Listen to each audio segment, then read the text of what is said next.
यार, एक और क्रिएटर वर्सेस कंपनी लफड़ा। सीन वही है, कंपनी ने मारी कॉपीराइट स्ट्राइक्स, फिर मांगे पैसे, बहुत सारे पैसे। क्रिएटर ने बोला ये तो एक्सटॉर्शन है, पब्लिक ने बोला हाँ जी एक्सटॉर्शन है। अब इस लफ्दे में क्रिएटर ने निकला अपना ब्रह्मास्त्र, एक लीगल शील्ड जिसका नाम है fair dealing. Basically Indian copyright act 1957 कहता है कि अगर आप क्रिटिसिज्म, रिव्यू या सबसे important reporting of current events के लिए कोई क्लिप यूज कर रहे हो तो वो इन्फ्रिंजमेंट है ही नहीं। It's not a crime. Creator बोलता है मैं तो बस 9 सेकंड की क्लिप से न्यूज ही तो दे रहा था। I am legally protected, I am inevitable. लेकिन इसमें एक कैच है।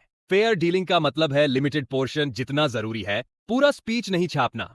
लेकिन एक और कैच है, फेयर डीलिंग एक ऑटोमेटिक राइट नहीं है, ये एक डिफेंस है। मतलब अगर डिस्प्यूट कोर्ट तक गया तो जज ही डिसाइड करेगा कि आपका यूज सच में फेयर था या नहीं। तो ये शील्ड तभी काम करेगा जब कोर्ट बोले हाँ ये फेयर है। तो इस हिसाब से creator is iron man and company is Thanos. Case close. Simple right? Lord, अगर सब कुछ इतना सिंपल होता तो मैं यहाँ बैठ के तुम्हारा टाइम वेस्ट कर रहा होता क्या? ये तो बस वो स्टोरी है जो सबको सुनाई जा रही है। अच्छा, ठीक है। ओके, सब लोग बोल रहे हैं कंपनी एक न्यूज चैनल है। This is the biggest lie you been told और मैं इसे अभी प्रूव कर सकता हूँ। हम सोचते हैं कंपनी आज तक जैसा B2C चैनल है जो एड से पैसा कमाता है। नंबर कंपनी एक B2B एंटिटी है, वो न्यूज का होलसेलर है। उनका काम है वीडियो फुटेज यानी रॉ मटेरियल बेचना। किसको?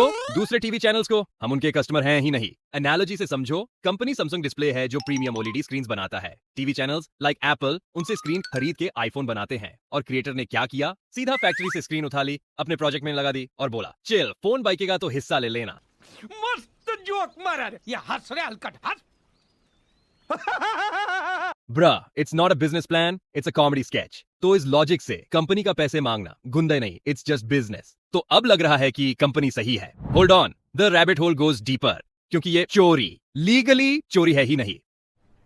अरे कहना क्या चाहते हो? ओके, सो अभी तक आपा क्लियर है। Company is a raw material supplier और क्रिएटर ने उनका माल चोरी किया। The business logic is solid, पर इस सॉलिड लॉजिक में एक fundamental brain braking system crashing flaw है। प्रॉब्लम ये है, एक OLED स्क्रीन एक राइवलरूज गुड है। अगर मैं उसे चोरी करूं तो वो फिजिकल ऑब्जेक्ट आपके पास से जाता है। इससे कहते हैं theft under the Indian penal code section 378। It's a hardcore criminal act. लेकिन एक वीडियो फाइल वो नॉन राइवलरूज है। मैं कॉपी करूं या 10 लोग और, ओरिजिनल फाइल वहीं की वहीं है, उसका कुछ नहीं जाता। इसीलिए ये IPC में नहीं, कॉपीराइट एक्ट देने आता है। और इससे थेफ्ट नहीं, इन्फ्रिंजमेंट कहते हैं। समझे?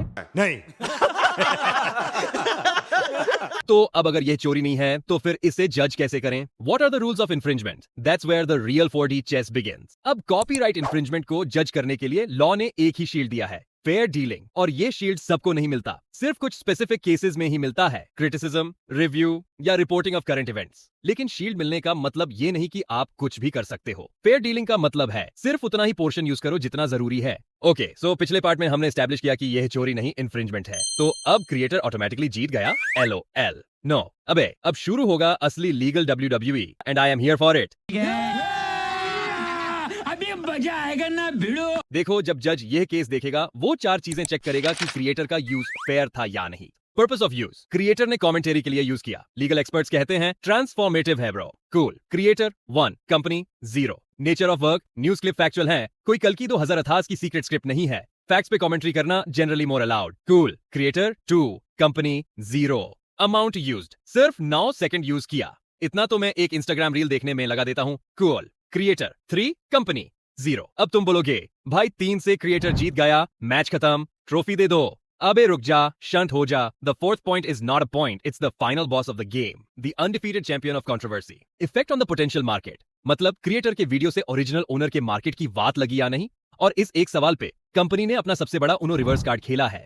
Let me explain in brain rot terms. Case A, the B2C channel. अगर मैं एक नॉर्मल न्यूज चैनल का क्लिप उठाऊं तो उनका मार्केट हार्म क्या है? Negligible, chiller. इट्स लाइक मैंने उनकी गाड़ी पे एक छोटा सा पूछुक स्क्रैच मार दिया, अनोइंग बट नॉट घर बर्बाद हो गया level. Case B, the B2B wholesaler. लेकिन अगर मैं कंपनी का क्लिप उठाऊं, भाई उनका नुकसान इट्स सिस्टेमिक। उनके पेइंग B2B क्लाइंट्स के लिए वो प्रोडक्ट, वो प्रीमियम OLED स्क्रीन डिवैल्यू हो जाता है। ये गाड़ी पे स्क्रैच मारना नहीं है, ये गाड़ी के इंजन में RDX लगाना है। तो अब सिचुएशन डेडलॉक्ड है। क्रिएटर के पास 3 सिंपल पॉइंट्स हैं, कंपनी के पास ये एक नुके लेवल मार्केट की वाट लग गई पॉइंट है। कौन जीतेगा पता नहीं, बट अब इस लीगल मैच से बाहर आते हैं और बात करते हैं उस चीज की जो शायद कंपनी के लिए ठीक है पर हमें मिर्ची लगती है कंपनी का कॉपीराइट स्ट्राइक मारना। Technically from their pure cold heartless capitalist business perspective is the only logical move. सोचो, अगर वो क्लेम करते जैसा हर दूसरी मीडिया कंपनी यूट्यूब पे करती है तो उन्हें क्या मिलता? अड़ रेवेन्यू का छोटा सा हिस्सा। उनके B2B बिजनेस मॉडल के लिए a revenue claim is a financial loss. 500 से 600 रुपए तक। अरे इससे ज्यादा तो गीता के पेट्रोल का खर्चा है महीने का।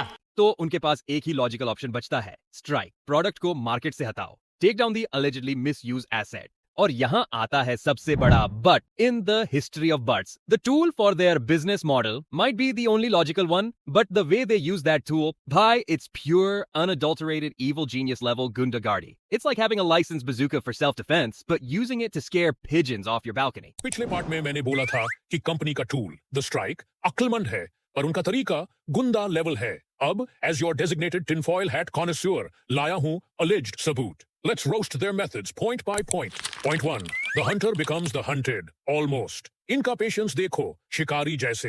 एक स्ट्राइक, 2 स्ट्राइक, चैनल डिलीट होने तक का वेट करते हैं। Point 2, the WhatsApp hustle still can't get over it. कौन सी मल्टी क्रोर कंपनी व्हाट्सएप पे इतनी क्रिटिकल लीगल डील्स करती है? ये अनप्रोफेशनल नहीं, ये स्ट्रेट अप शेडी है। कोई तरीका है भीख मांगने का? Point 3, the rate card scam, the doctors fees edition. और सबसे बड़ी बात, पता चला है कि ये अलग अलग क्रिएटर्स से अलग अलग रेट मांगते हैं। It's appalling. ये सब देख के लगता है सिर्फ कंपनी की गलती नहीं है, the system itself is the real villain जिसमें हम सब ऑपरेट कर रहे हैं। Villain number 1, YouTube's 3 strike bazooka. सोचो, कंपनी को इतनी पावर कहां से मिली? यूट्यूब का कॉपीराइट सिस्टम, क्लेम का मतलब एड रेवेन्यू ओनर को, स्ट्राइक का मतलब वीडियो हटाओ, 3 strike, half channel delete. Villain number 2, company's contributory fault, fortress. और दूसरी तरफ कंपनी की वेबसाइट, एक ऐसी डिजिटल फोर्ट्रेस जहां से लाइसेंस लेना इम्पॉसिबल है। मतलब तुमने खुद एक ऐसा सिस्टम बनाया है जिसमें लोग चाह के भी रूल फॉलो नहीं कर सकते, और फिर तुम उन्हें रूल तोड़ने के लिए पनिश कर रहे हो। Wow! Beautiful! Okay class, welcome back to Law 101 with Professor Brain Rot. इस पूर्ण लाफ्ते में एक वर्ड बहुत उछाला गया है, especially by the company's defenders. Piracy. Creator ने पायरेसी की है। भाई, this is the biggest lie since I told myself, बस एक और episode. Let's be clear. Piracy क्या है? जब तुम पूरी जवान मूवी रिलीज के दिन टेलीग्राम पे लीक कर देते हो। That's large scale, willful distribution to destroy the primary market. ये है महापाप ऑफ कॉपीराइट। इन्फ्रिंजमेंट क्या है? जब तुम जवान का छलिया गाना उठा के अपनी ट्रैवल व्लॉग में BGM लगा देते हो। You used a part without permission. और फेयर यूज फेयर डीलिंग क्या है? जब तुम जवान के एक सीन पे कमेंट्री या रोस्ट वीडियो बनाते हो यूजिंग ओनली व्हाट्स नेसेसरी। ये पाप है ही नहीं, ये लीगली अलाउड है, नो क्राइम। तो क्रिएटर ने जो किया वो क्लियरली पायरेसी नहीं है, इट्स आइदर इन्फ्रिंजमेंट और पोटेंशियली फेयर यूज। ओके, हमने कंपनी की गलती देखी, सिस्टम की गलती देखी, पर क्या हम क्रिएटर्स दूध के धूले हैं? Not really. अगर आप चैनल चला रहे हो एज अ बिजनेस और अच्छा पैसा कमा रहे हो तो थोड़ा होमवर्क करना पड़ेगा ना, कॉपीराइट लॉ समझना पड़ेगा। अगर किसी का माल यूज कर रहे हो तो चेक करो, लाइसेंस लो अगर जरूरत है। We need to be professional. और यूट्यूब, भाई यूट्यूब सुन रहा है, तुम्हारा सिस्टम एक्सप्लॉइट हो रहा है, फिक्स योर डैम सिस्टम। वो लुल हो चुका है। अब the final verdict. Okay, this is it, the grand finale. पूर केस का पोस्टमार्टम। इतना सब रिसर्च करने के बाद विलन कौन है, क्रिएटर या कंपनी? द आंसर इज कोई नहीं और सब है। The conflict is systemic. तो आखिरी सवाल यह नहीं है कि कौन सही है, असली सवाल यह है किसे बदलना होगा। वैसे इतना ज्ञान देने के बाद मैं भी आपसे एक बात कहना चाहता हूँ। मैं कौन होता हूँ ये सब बोलने वाला? I mean, let's be real. मैं भी तो बस एक no good clout chasing YouTuber हूँ जो इस पूरी कंट्रोवर्सी को व्यूज के लिए दूध की तरह मिल्क कर रहा है। तो इस बात पे लाइक, शेयर और सब्सक्राइब करना तो बनता है।